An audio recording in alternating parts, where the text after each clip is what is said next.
reflexión, debate y análisis para un relato cordial y amistoso. ¿En qué está pasando? Programa de coyuntura nacional e internacional, producido por el Instituto de Paz de la Universidad Distrital Francisco José de Caldas y PASUD. Escúchelo todos los miércoles de 8 a 9 de la noche en la UD 90.4 FM Estéreo.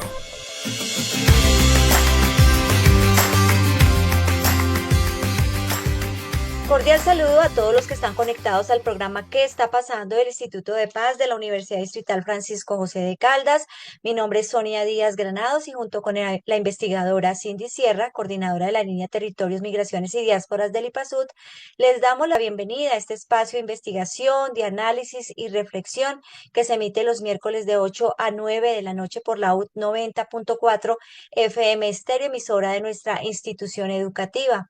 Le recordamos las redes sociales en X, Instagram y Facebook. Estamos como @ipasud, nuestra página web ipasud.udistrital.edu.co y también nos encuentran con nuestra revista Ciudad Pasando con Z en X y también en LinkedIn.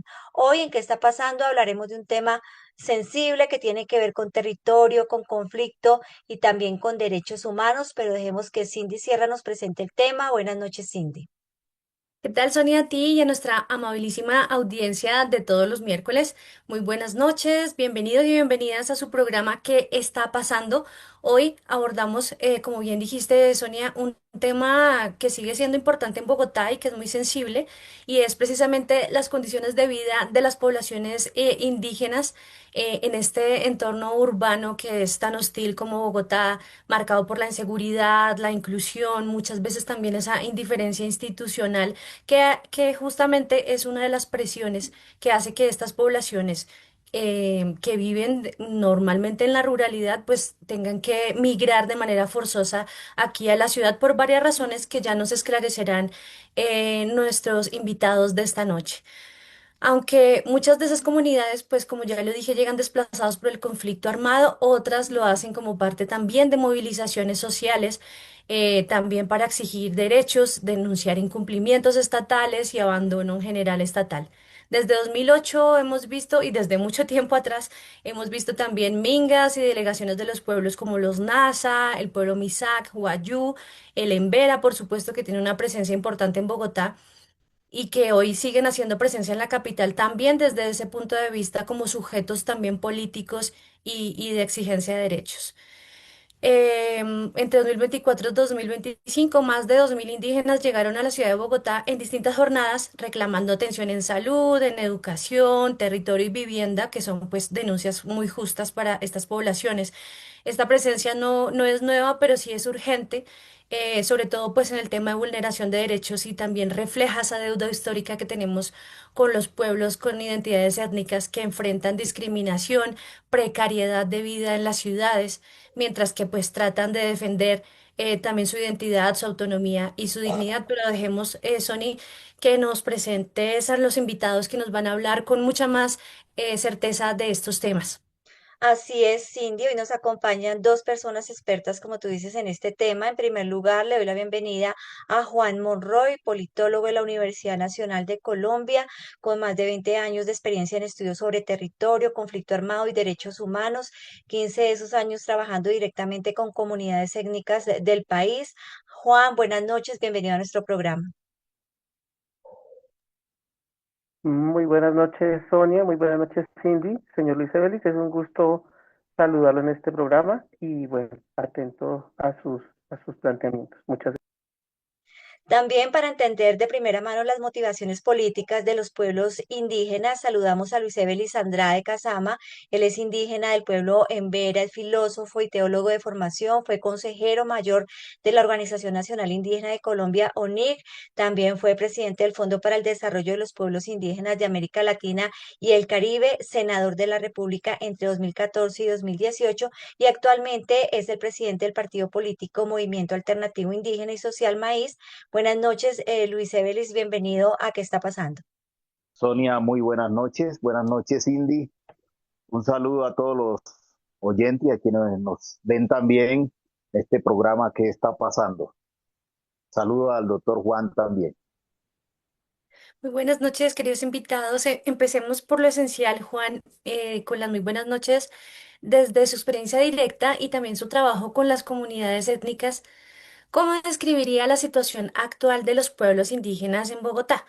Me refiero también a estos pueblos que son originarios de este sector del país y que también han hecho una reclamación más contemporánea de sus identidades, como el pueblo muisca, ¿no? Que vamos a encontrar unos asentamientos importantes o cabildos en las localidades de Suba y Bosa, pero también a esos pueblos indígenas que han llegado históricamente de otras regiones, también desplazados por el conflicto armado y por la desatención estatal, como por ejemplo el pueblo en Vera. ¿Qué sabemos de esa presencia de lo indígena que es tan diverso, pero específicamente en la ciudad de Bogotá? Y también qué desafíos han enfrentado en términos de derechos humanos, de atención institucional, de inclusión en la capital del país.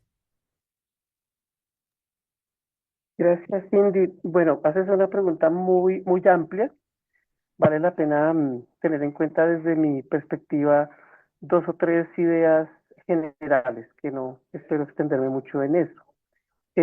Por una parte, hablemos de una crisis generalizada en lo político, lo social, lo jurídico, lo territorial, derivado de unos modelos en lo institucional, lo estatal, que por su condición de exclusión y de haber establecido unas relaciones históricas fundamentadas en un tratamiento racista, de aislamiento de ciertas identidades y poblaciones, ya empieza a ser crisis, ya no es tan sostenible en la actualidad. Esa es como una idea general, como una crisis relacionada con los diferentes sistemas que podamos encontrar.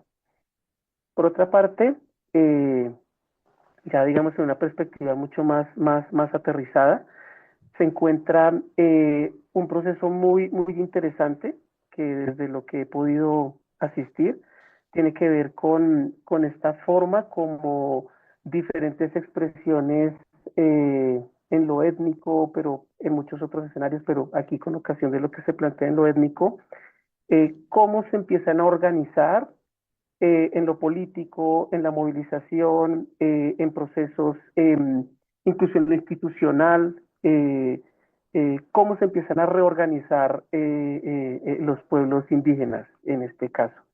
De alguna forma estamos viendo una transición muy significativa hacia unas formas en donde los pueblos buscan de diferentes maneras reposicionarse en el espectro social y político.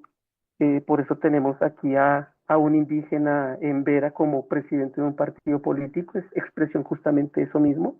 Entonces ese es un reposicionamiento de unas formas. Y lo tercero, habría que considerar otro asunto, la manera como el poder político se ha establecido en Colombia con un marcado acento en la centralización institucional, política y social. De alguna forma, eso trajo un flujo, digámoslo, de regreso. Es decir, al haber centralizado los recursos políticos y decisionales en Bogotá, con ocasión del conflicto armado, la conflictividad territorial, ciertas situaciones que a lo largo del tiempo se han extendido, pues los pueblos, las poblaciones en búsqueda de unas oportunidades diferentes, de mecanismos de visibilización, pues empiezan a acercarse a la ciudad. Entonces también hay que ver un poco cómo una ciudad como Bogotá en la actualidad ya cuenta con más de 20 expresiones étnicas muy claramente diferenciadas, que tiene que ver un poco con esto, como una respuesta desde territorios y poblaciones históricamente excluidas que empiezan a llegar a la ciudad, de alguna forma a marcar una presencia, a hacerse visibles y a mostrar su forma de ser, su forma de vida en la ciudad. Con una cuestión muy interesante, y con esto cierro, eh, eh, yendo incluso más allá de una visión simplemente de victimización. Sabemos que en el caso del pueblo en Vera hay un componente muy fuerte de victimización a causa del conflicto armado. aquí vemos que es más que eso. Son estructuras que demandan derechos, que se posicionan frente a las instituciones, que dan cuenta un poco de ese flujo de regreso que el centralismo le trajo al territorio nacional. Dentro de esa presencia, Juan, que dices de lo indígena en Bogotá, em, ¿cuáles serían esas identidades? Porque es que lo indígena en Colombia es diversísimo. No se puede decir que un indígena guayú tenga una identidad siquiera similar o parecida a un indígena Misak del Cauca. Y en Bogotá, ¿cuáles son esas expresiones más representativas de esos pueblos indígenas colombianos? Cindy, creo que representativas son todas, porque de alguna forma son representaciones, más que representaciones, son, son presencias activas de diferentes expresiones humanas, políticas y sociales de todo el país. De tal suerte que más que hablar de unas más representativas que otras, lo que creo es que deberíamos hablar de una necesidad de diversificación de la ciudadanía, como se entiende en Bogotá. Mm, Más que hablar de algo más representativo, lo que creo es que independientemente del número de personas o de lo visible que pueda ser un pueblo indígena en Bogotá o una comunidad afronegra, pero en este caso para hablar de los pueblos indígenas, es un poco la necesidad de abrir el espectro de lo que se entiende por ciudadanía en Bogotá. Ya es una ciudadanía multiétnica, diversa, pero que está justamente en esa reclamación. Ahora, se puede ver desde una perspectiva bastante común, incluso peyorativa, como muy representativo de los indígenas del país, lo que pasa con el pueblo en Vera. Pero eso hablaría de un profundo desconocimiento de lo que está sucediendo en la ciudad, inclusive entre funcionarios públicos y personas con responsabilidades puntuales con estas temáticas. Lo que creo es la necesidad de abrir un poco ese concepto y ese espectro de lo que entendemos por ciudadanía, más allá de que sea más o menos representativo, inclusive en lo poblacional, porque también hay que distinguir que esa idea de minoría poblacional también está muy cuestionada hoy en día. Mm, Pues interesante esa perspectiva que usted da, Juan, con respecto a por qué los indígenas vienen a una ciudad y estamos hablando específicamente de la ciudad de Bogotá.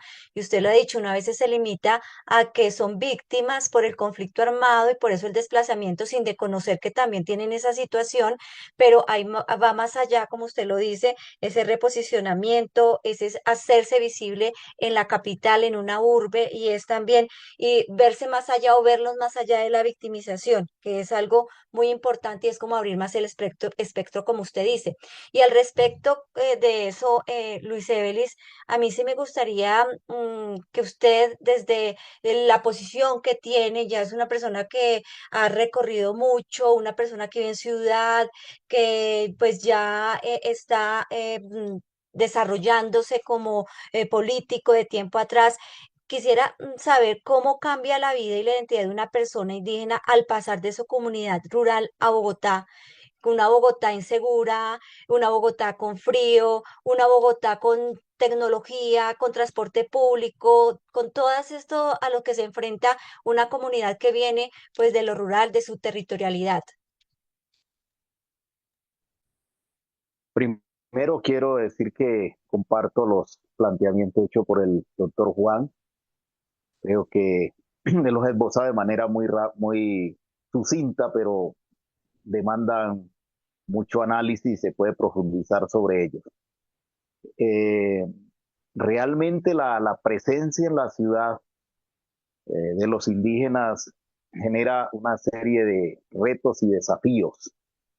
El reto por la reafirmación de su identidad en una ciudad que le es hostil, que tiene una mirada, como lo decía el doctor Juan, de ciudadanía, yo diría muy cerrada, monocultural, podríamos decir, y no una mirada de ciudadanía plural.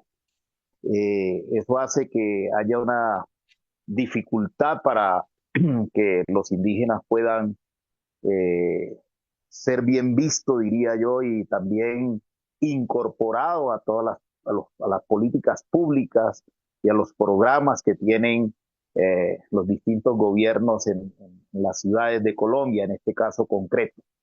En tanto, eh, ha sido difícil, por ejemplo, que se entienda que aunque están fuera de su territorio, hay que consultar porque son una población particular, especial, con unos derechos constitucionales, pero también el orden jurídico internacional ya reconocido desde el convenio 169 de la OIT.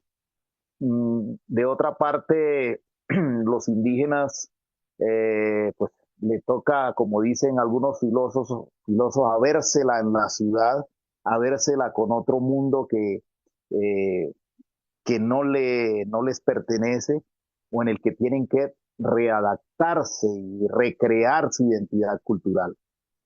Una de las luchas que dan los pueblos indígenas en la ciudad es la reafirmación de su identidad cultural en medio de tantas adversidades. Y eso, eh, pues, implica que les toca afrontar, como decía el doctor Juan, la exclusión, el racismo, el maltrato, los prejuicios sociales que se tienen frente a una población diversa que eh, tiene mucho que aportar en la ciudad, como ya lo señalaba el doctor Juan, y que puede contribuir también desde su mirada y desde su cosmovisión a resolver muchos problemas de la ciudad, a tener una mirada distinta, por ejemplo, en temas como el ambiental, en el tema de la convivencia, en el tema mismo de la medicina tradicional como aporte. Eh, Ellos tienen mucho que aportar, pero eso no deja de ser problemático en tanto pues, vienen de vivir una situación, en muchos casos, de violencia que los obliga a desplazarse, a desarraigarse de su territorio y pues les toca venir a una ciudad que también le es hostil. Pero aún en medio de eso, más allá de ser víctimas, se consideran sujetos con historia, sujetos con cultura, sujetos con una espiritualidad propia que puede tranquilamente aportar también en la construcción de ciudad y desde esa perspectiva, como lo señalaba ya el doctor Juan, aportar a la construcción de una nueva ciudadanía, yo diría, urbana, que implica tener en cuenta todas esas diversidades y todos esos aportes diferentes.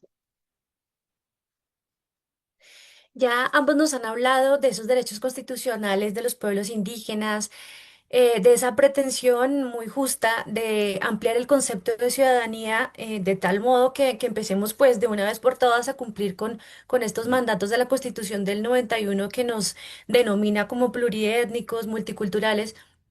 Nos hablaron también de las luchas, de los logros políticos, también de lo indígena que muchas veces terminan en Bogotá y en las ciudades por este tema también del centralismo del poder que no hemos podido superar por tanto tiempo.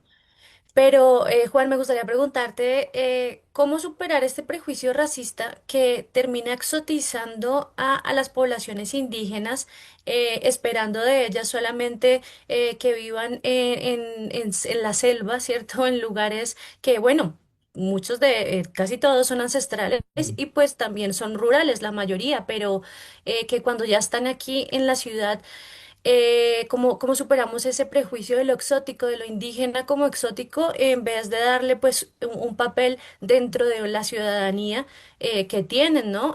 ¿Cómo hacemos este trabajo también pedagógico y más ciudadano de la promoción de lo indígena? Cindy, bueno, tal vez no tenga la respuesta para lo que me estás planteando, pero sí observo algo. En mi experiencia, lo que he conocido a nivel de las instituciones, las organizaciones internacionales, algo pasa con los pueblos indígenas. Hay un sesgo muy fuerte a nivel de las visiones institucionales sobre los pueblos indígenas. Suele existir como una especie de péndulo. ¿sí? Las organizaciones pueden oscilar entre el paternalismo extremo y un rechazo profundo, atávico, por decirlo de cierta forma.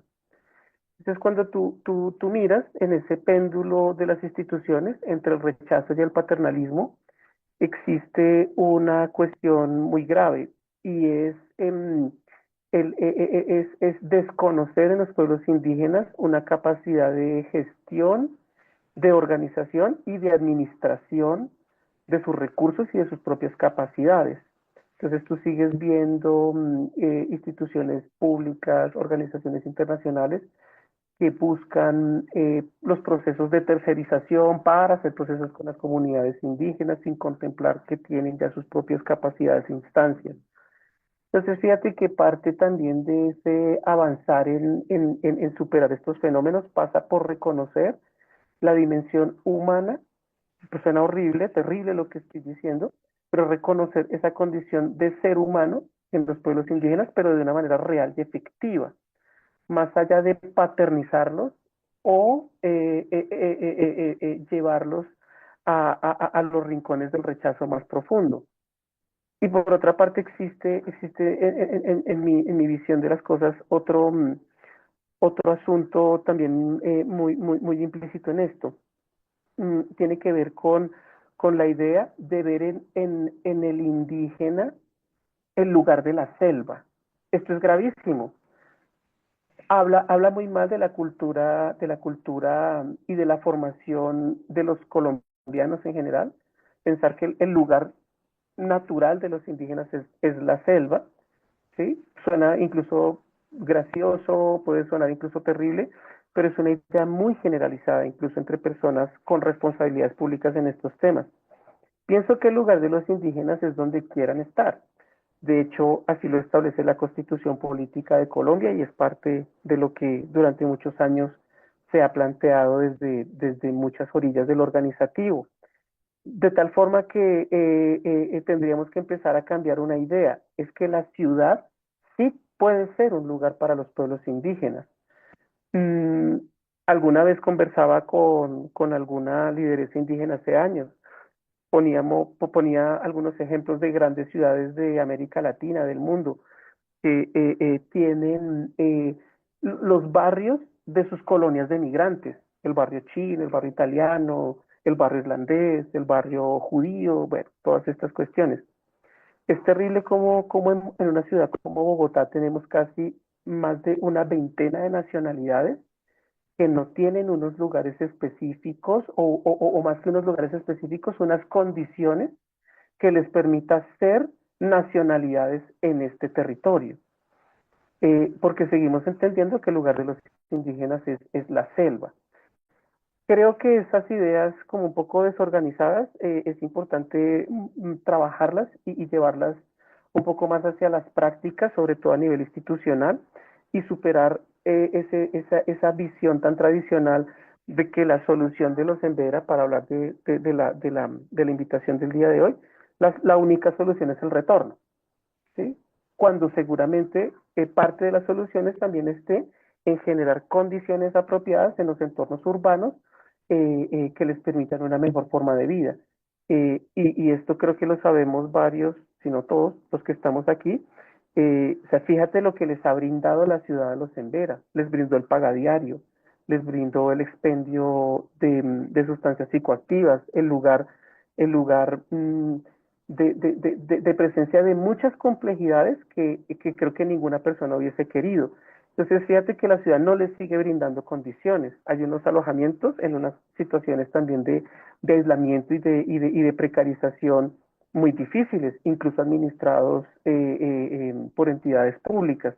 Entonces, habría que avanzar un poco, en mi parecer, en esas ideas. Con respecto a lo que dice Juan, me gustaría saber por parte de Luis Evelis, que ha acompañado muy de cerca al pueblo en Vera durante años y además pertenece a esta comunidad indígena. ¿Cómo ha sido específicamente el asentamiento a través de la historia de los Embera en Bogotá?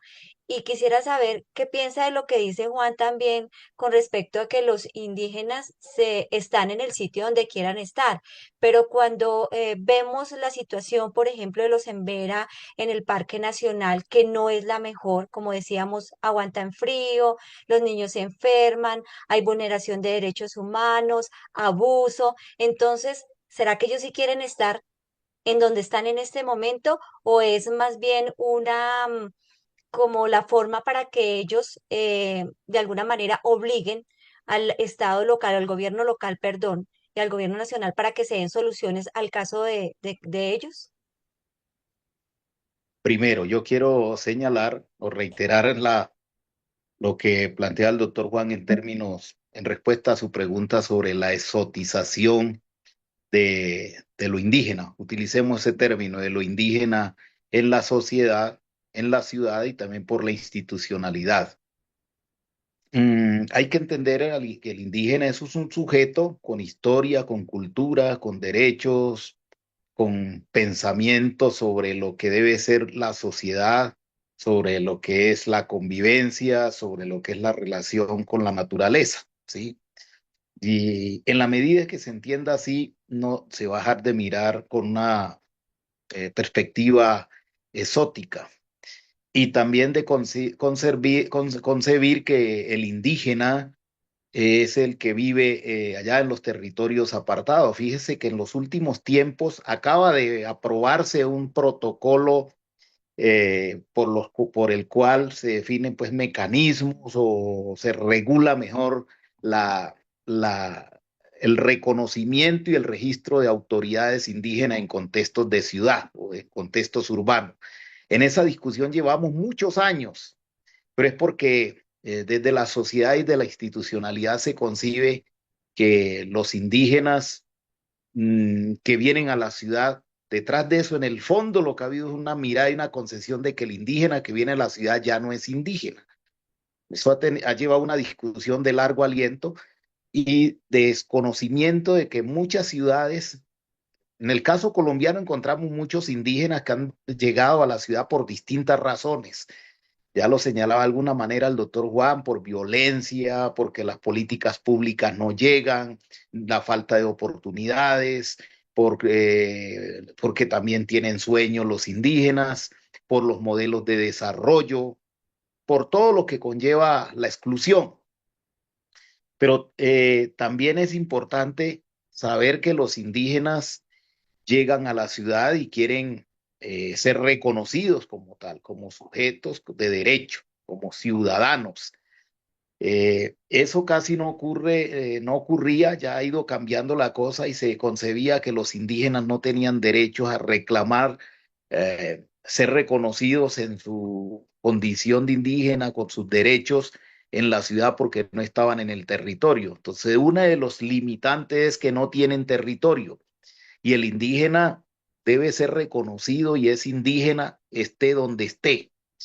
El asunto de que estén donde quieren estar, creo que lo que dice el doctor Juan, yo lo reitero en el sentido de que ellos son autónomos y si toman la decisión de querer también desarrollarse en la ciudad y participar de los beneficios, de los servicios que ofrece la ciudad como oportunidad para realizarse como individuo y como grupo, pues lo merecen y deben de ser atendidos de esa manera y eso implica que los modelos de desarrollo y las políticas públicas sean repensadas en las ciudades. De hecho, ya hay ciudades que han venido haciendo un ejercicio de avance en esta dirección, como Medellín, Cali, Bogotá mismo ha dado algunos pasos, falta mucho más. Y es cierto, es importante reconocer que los pueblos indígenas tienen su propia autonomía, tienen su propia manera de gobernar, tienen una manera de relacionarse y eso implica un cambio en el relacionamiento entre la institucionalidad, los gobiernos, la cooperación misma que hace parte de la comunidad internacional con los pueblos indígenas. En el caso de los emberas, hay que decir que eh, ellos están, aquí en Bogotá no debiera de ser que no debieran de estar en el Parque Nacional, ni en La Favorita, ni en San Bernardo, sino en un lugar acordado con las mismas instituciones en la medida en que ellos autónomamente decidan no regresar o que por razones de fuerza mayor como la violencia y como la imposibilidad de regresar a su territorio debieran de estar reubicados y con ellos mismos debiera estarse construyendo cuál es el modelo de desarrollo, el plan de vida que ellos quieren implementar para realizarse sin perder su identidad.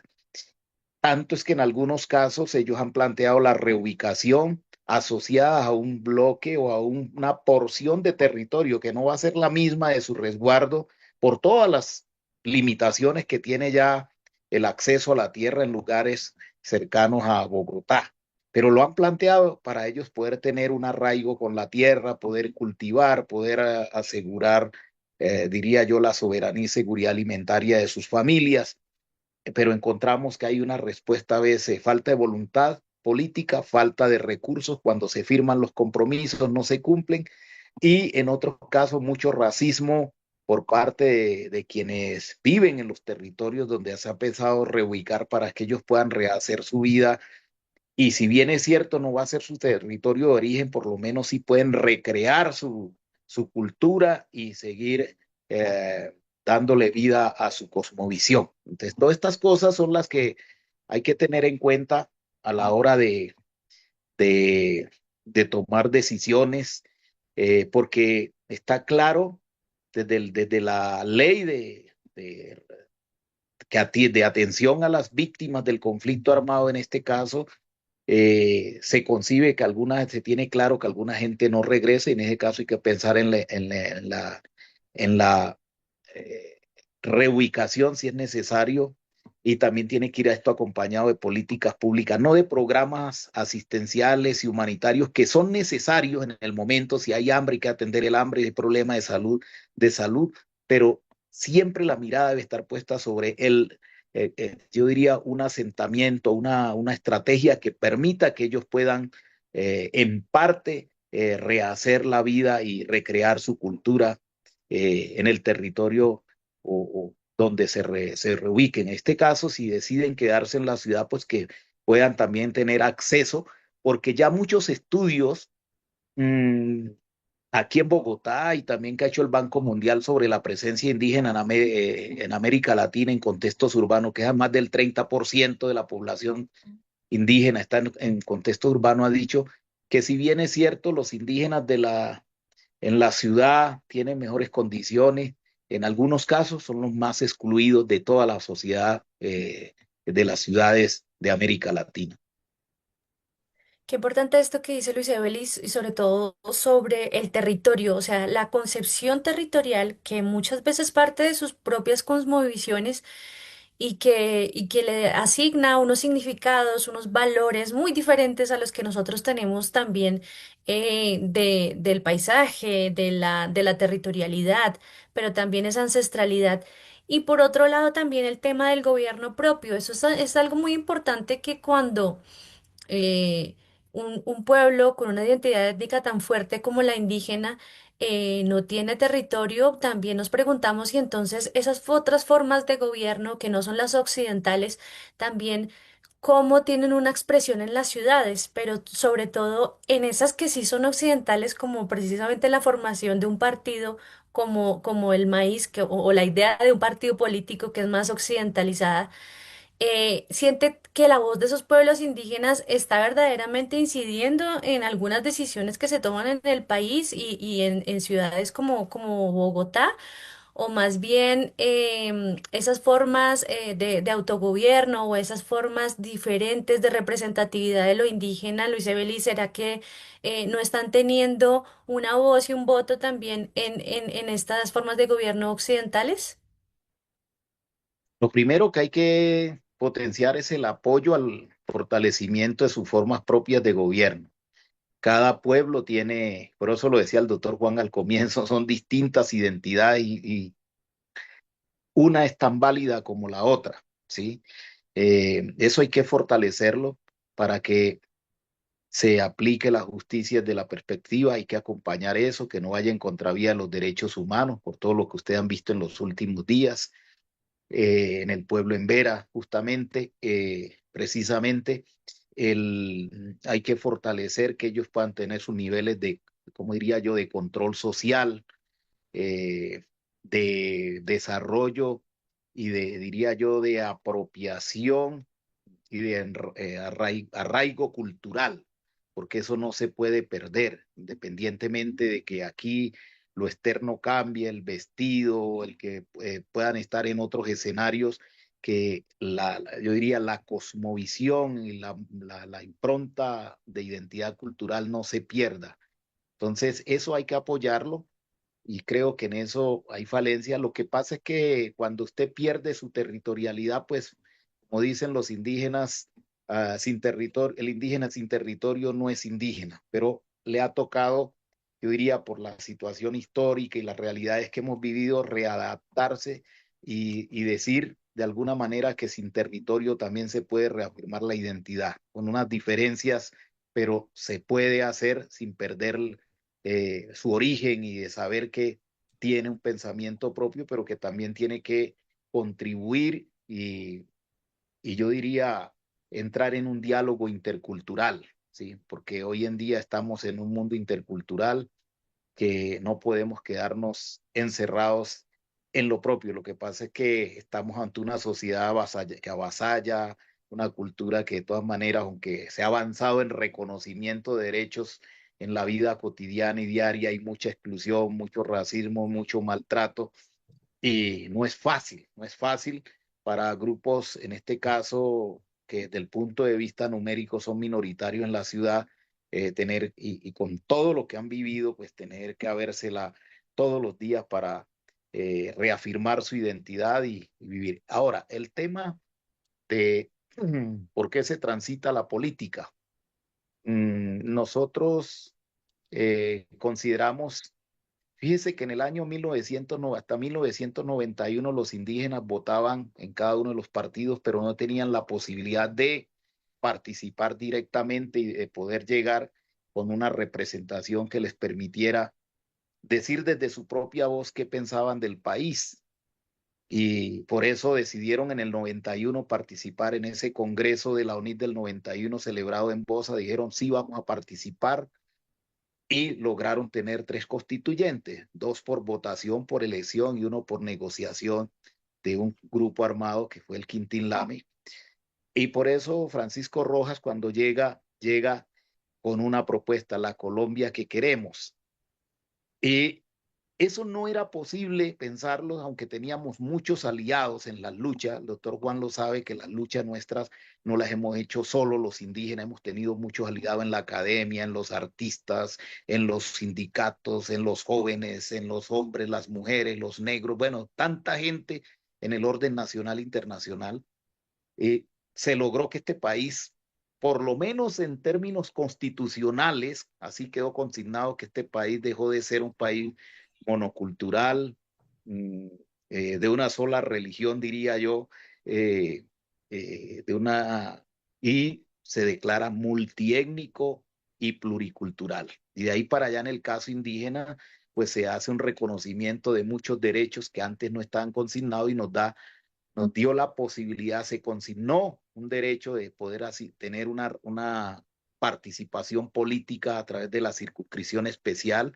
Ahora lo hacemos desde otras perspectivas también, porque consideramos que nosotros también somos sujetos políticos, hacemos parte de la sociedad, reclamamos, reivindicamos, reclamamos derechos propios, pero también tenemos una mirada de sociedad y debemos de contribuir desde esa mirada a que esta sociedad avance y cambie aquello del Estado social de derecho se haga realidad. No ha sido fácil, no es fácil porque pues la política trae muchos retos y desafíos, algunos la miran positivamente desde dentro, otros no la miran, la gente desde fuera dice eso les ha generado problemas a los indígenas, pero el ejercicio de la política es inherente al ser humano y nosotros consideramos que tenemos algo que decir que no lo podríamos hacer si estamos por fuera de esos escenarios. No es fácil, pero nos corresponde hacerlo. Es eso lo que quiero señalar. Juan, ¿cómo analiza usted la presencia indígena en Bogotá alrededor de las manifestaciones y de la protesta? Hemos visto en estos últimos meses, pues, pero también a lo largo de la historia nacional, la población indígena ha viajado desde sus territorios hacia la capital. Con el fin de protestar y hacer parte de manifestaciones públicas. ¿Cómo analiza usted este fenómeno, Juan? Mm, Sonia,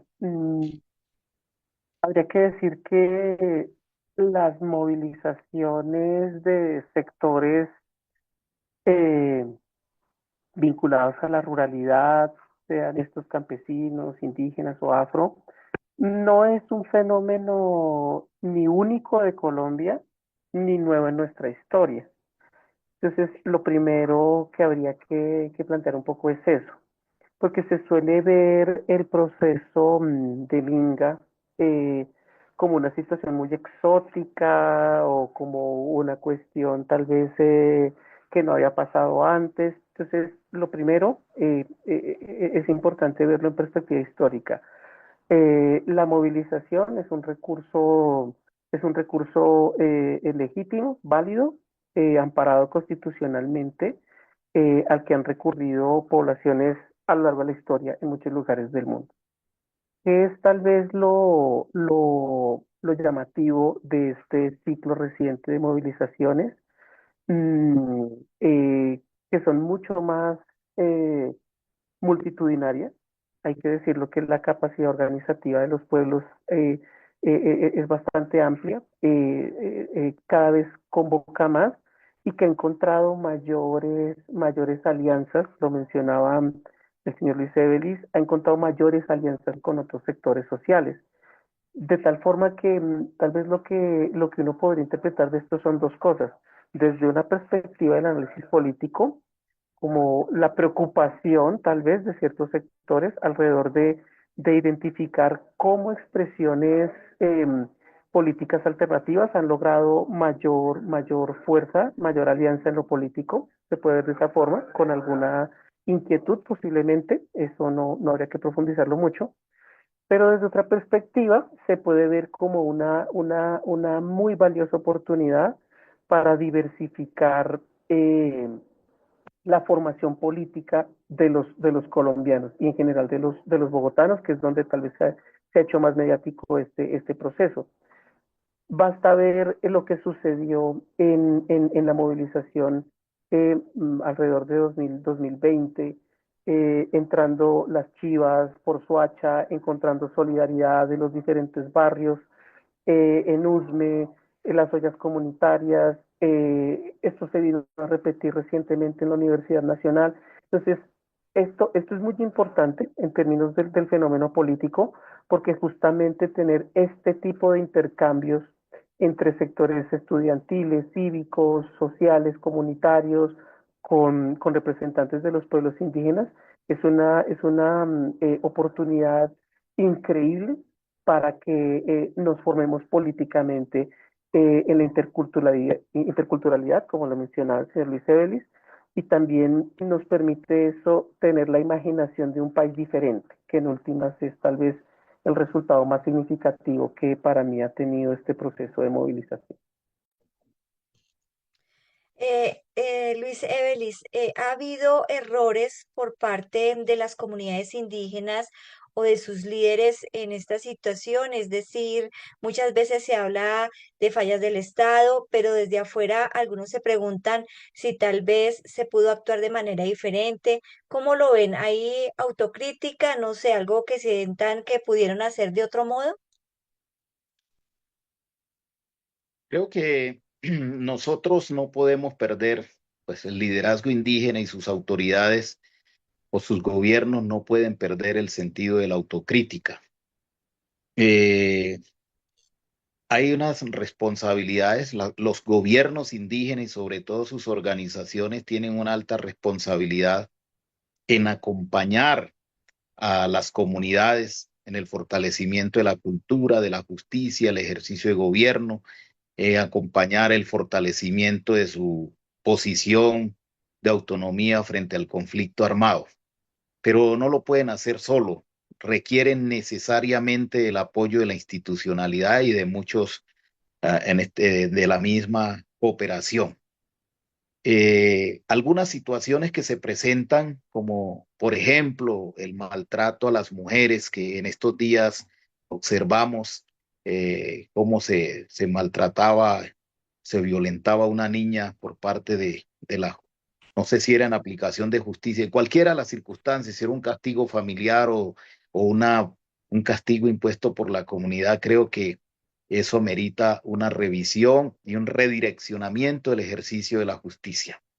En el caso del desplazamiento de la situación de los emberas, yo siempre he dicho que el liderazgo indígena en Vera tiene un gran reto y un gran desafío, y es el de ponerse al frente todo el tiempo y discutir con la institucionalidad a todo nivel sobre lo que debe hacerse para que el pueblo en Vera pueda, en algunos casos, retornar y en otros casos, eh, que se diseñe un programa en el que ellos puedan restablecerse y vivir en otras condiciones, no en la mendicidad y viviendo en estos parques y estos lugares, que fue lo que dijo el doctor Juan que le ofreció la sociedad y el Estado, en tanto no le dio la dimensión. Tal vez el Estado mismo en sus instituciones y nosotros como autoridades no dimensionamos en un comienzo de hasta dónde iba a llegar este fenómeno, de que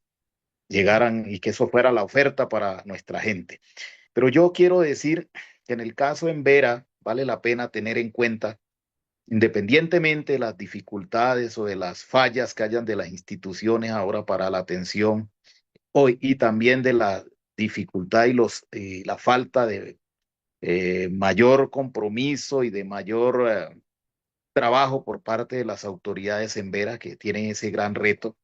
Hay que señalar como tres motivos. Creo que lo hemos dicho, el doctor Juan lo empezó diciendo, lo dijo, pero lo voy a precisar desde lo que dijo la Corte Constitucional en el auto 04 del 2009, que declaró que existían alrededor de 30 y pico, 34 pueblos en riesgo de exterminio físico y cultural por tres razones. Y el Embera, pueblo Embera, es uno. El pueblo es Embera en todas sus expresiones o sus, ¿cómo diría? O eh, sus vertientes, que son cuatro: el Embera Catío, el Embera Chamí, el Embera Dóvide y el Embera el Eperara Ciapidara. Dijo, está en riesgo de exterminio por los megaproyectos, o mejor, por los proyectos que se desarrollan, proyectos de desarrollo en su territorio que ponen en riesgo su vida, su identidad cultural, por el abandono del Estado y por la violencia o del conflicto armado, por el conflicto armado. Esas tres razones aplican para el pueblo en Vera, que lo ha llevado a esta situación. Y en el caso del pueblo en Vera, que es el Chamí y una parte del Catío que salen del Chocó y del Risaralda a mendigar, esto tiene un comienzo, tiene un origen en una situación de violencia interna generada por personas externas en intereses económicos y de extracción de recursos, oro en este caso, en el territorio del Alto Andáqueda, en la década de los 80, que después que generó más de 400 muertos. Eso lo narra Juan José Hoyo en su libro El oro y la sangre, ¿sí? Allí tuvo que firmarse un pacto de paz en el que intervino la institucionalidad, la iglesia. Ese pacto hasta hoy se ha respetado. Eso llevó a que mucha gente estuviera en la cárcel, de los mismos indígenas. Eh, ¿Y esto a qué conllevó? A que muchos indígenas, por vivir esta guerra interna, tuvieran que desplazarse hacia el suroeste antioqueño. La gente de Antioquia acogía a todos estos niños, a estas poblaciones que salían desplazadas, sin nada, les daban limosna, les daban, bueno, los atendían con comida. Y esto generó que los indígenas, ante la situación de abandono que vivían una vez se firma el pacto de paz, alguno mirara como la oportunidad de salir en los diciembre a pedir. Y esto, mire, empezó así, no se le puso la atención debida desde dentro y desde la institucionalidad, y mire la situación donde va. Porque ya vivimos una situación en la que si bien es cierto hay despojo, hay violencia, hay amenaza, pues también estamos observando que esas ofertas que le ha hecho la sociedad, pues ahí hay unas actividades de, diríamos, de orden ilegal, como el pagadiario, el que, el, el, el consumo de drogas, todas estas cosas han conllevado a que se pierda identidad.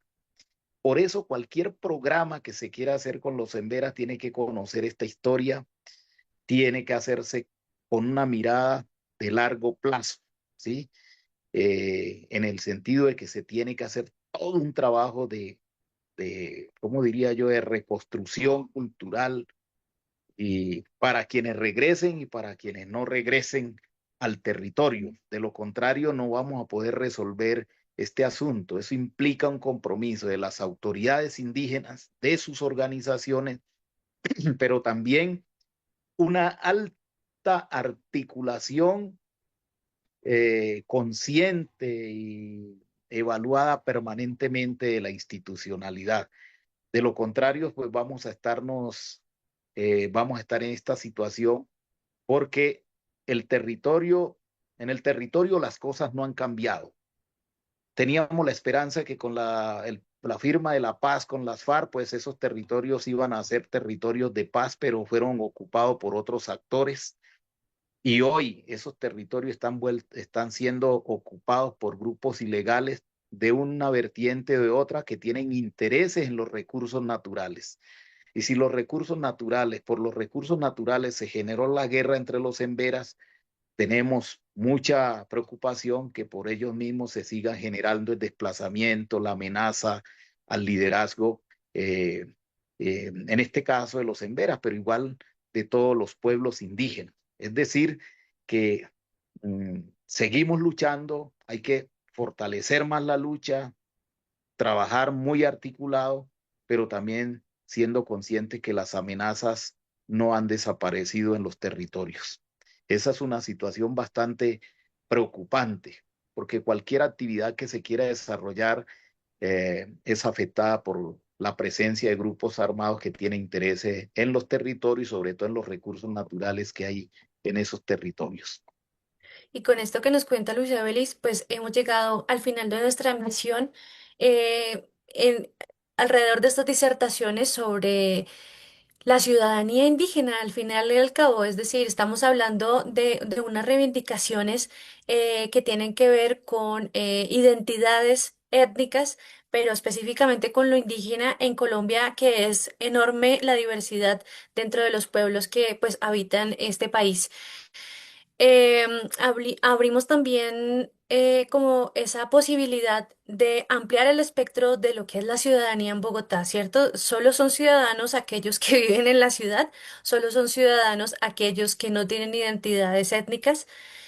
Pues no, la ciudadanía es mucho más amplia y abarca también a estos que además son sujetos de especial derecho de protección, como los pueblos indígenas y en general étnicos, afrodescendientes, indígenas y de diferentes formas de ver el mundo y cosmovisiones. Es una invitación también a superar esa exotización, como hemos hablado a lo largo de este programa, de lo indígena, de lo diferente, de lo migrante, de lo extranjero, ¿cierto? De lo que no reconocemos como propio también, para abrir nuestra mente a entender esas otras maneras de ver el mundo y de vivirlo también. Lastimosamente, algunos de estos pueblos indígenas, pues en Bogotá han venido en condiciones muy difíciles, materiales, y aquí pues no han encontrado otra opción que pues vivir en estas condiciones pues tan difíciles dentro de la urbe. Pero pues esperamos especialmente que las personas que tienen poder de decisión sobre todo en el distrito, sobre la inclusión de estos pueblos en una vocación más de permanencia en Bogotá, pues puedan tomar cartas en el asunto.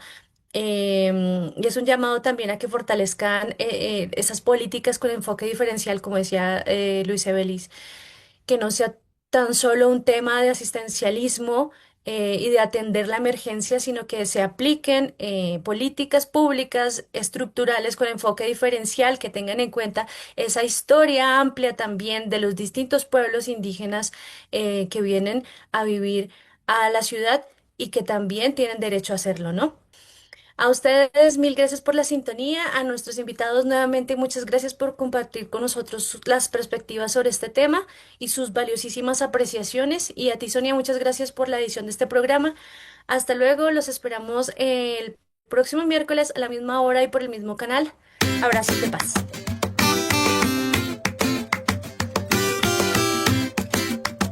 Reflexión, debate y análisis para un relato cordial y amistoso. ¿En qué está pasando? Programa de coyuntura nacional e internacional, producido por el Instituto de Paz de la Universidad Distrital Francisco José de Caldas y PASUD. Escúchenlo todos los miércoles de 8 a 9 de la noche en la UD 90.4 FM Estéreo.